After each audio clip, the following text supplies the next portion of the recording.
What's going on? Where am I? Why do I sound like a man? Am I in hell? I'm not supposed to be here. Get me the fuck out of here!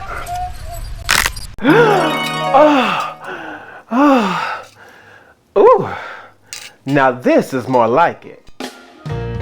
All queens go to heaven. Oh, I know. Is that Whitney Houston? Hey, Whitney girl! What's good, Drag Race fans? I'm Nubian Flex, and this is Nubian's RuCap for RuPaul's Drag Race Season 15, Episode 3. All queens go to heaven. So come give me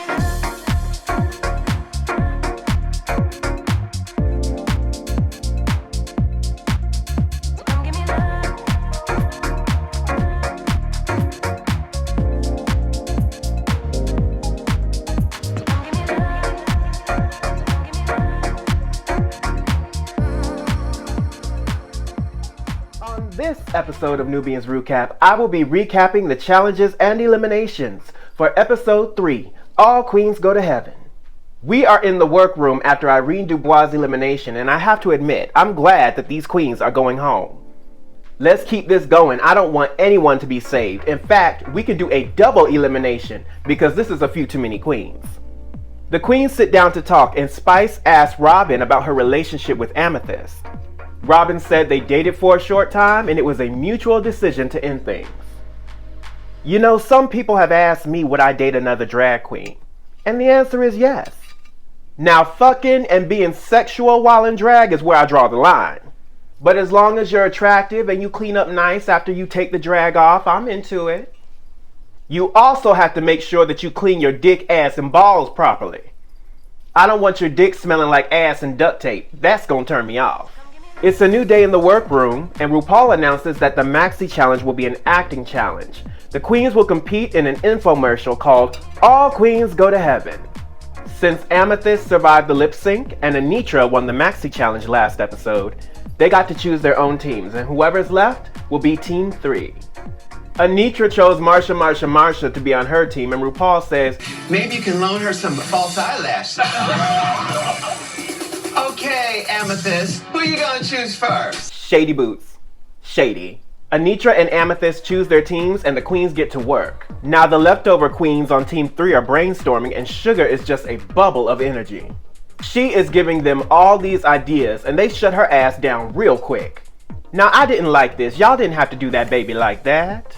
The twins are starting to grow on me because they're not mean girls. They actually seem nice and just want to make some new drag friends. Jax takes over as the leader, and I didn't like the vibe that he was given. He didn't have to do it like that. It was a little bit rude. It's time to film the infomercial, and the first team up are the leftover queens that form Team 3. Jax, Malaysia, Robin, Sugar, and Mistress Isabel Brooks. Michelle Visage is directing it, and she already knew it was going to be a hot mess. Actually, all three groups seem to not have it together. I was not seeing the funny. It seemed like nobody came prepared. But when I look at the cast as a whole, I really don't see a strong comedy queen or theatrical queen. These queens seem focused on dancing, lip syncing, looking pretty, and that's it. And fashion. I know that Amethyst and Princess Poppy claim to be comedy queens, but I really don't see it yet. The only queen that actually makes me giggle who never said they were a comedy queen is Marsha. Now, I can't move on without discussing this. What's going on here? I don't remember giving Amethyst and that nose permission to give fellatio to my Bruno. Get your mouth off of his peen. How dare you, Amethyst? How fucking dare you? Bruno is my man. My man. Now, Bruno, I'm gonna need a few more squats from you, baby, because, you know, you fine and all. You fine. But, you know, you want that ass to be sitting on your back. That ass just needs a little bit more pump. Just a little bit. I'm just saying. You still fine, though. It's elimination day, and Mistress Isabel Brooks and Malaysia Baby Doll Fox have a very heartfelt moment in the workroom. They talked about coming out to their families and how traumatic it was. It always saddens me to hear these stories on Drag Race. Queer people and trans people of color are some of the strongest people in the world. To all my queer people, keep going, keep fighting, and let them haters stay mad. Cause we are a family, like a giant tree, branching out to the sky. It's time for the main stage, and if you'd like to hear my commentary on the runway looks, tap that link in my bio, go to my YouTube at The Nubian Flex, and watch Nubian's fashion review. The judges critiqued the infomercials, and I have to agree. The top infomercial was Anitra's group, with Sasha Colby being the standout star. I was not impressed by the other teams, so with that being said, the top 3 queens were Sasha Colby, Lux Noir London, and Lucy LaDuca.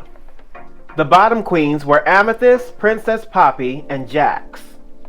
Sasha Colby is the top queen of the week, and Princess Poppy and Amethyst are in the bottom. It seems that there is a lot of pressure on Sasha Colby to be great and live up to her reputation. I like Sasha Colby. Hopefully she doesn't get overwhelmed. Back in the workroom, the safe queens get to know each other better. Marsha is feeling a little discouraged because Michelle Visage still thinks that she isn't wearing enough makeup. And she isn't. Mistress Isabel Brooks is mothering the children, honey. She had a lot of sound advice for the girls. I like how Mistress Isabel Brooks adds some maturity to the group. She gave a lot of good advice to Sugar and Spice. That rhymed. She told Sugar that when a bitch gets rude, you check that bitch in the moment so she don't do that shit again. And I couldn't agree more. The top and bottom queens enter the workroom after their critique, and Princess Poppy says that she's okay with going home. The problem with her saying that out loud is, there's a lot of queens that would like to be in your spot. So it's going to rub people the wrong way to hear that. If that's how you truly feel, you could have just kept that to yourself. The queens return to the main stage, and the bottom queens lip sync to Ain't No Mountain High Enough by Diana Ross. Now this is serious because RuPaul loves Diana Ross, and Princess Poppy chose to go the comedic route. Not a good idea. This is a mistake. You don't make a joke about Diana Ross anything in front of RuPaul.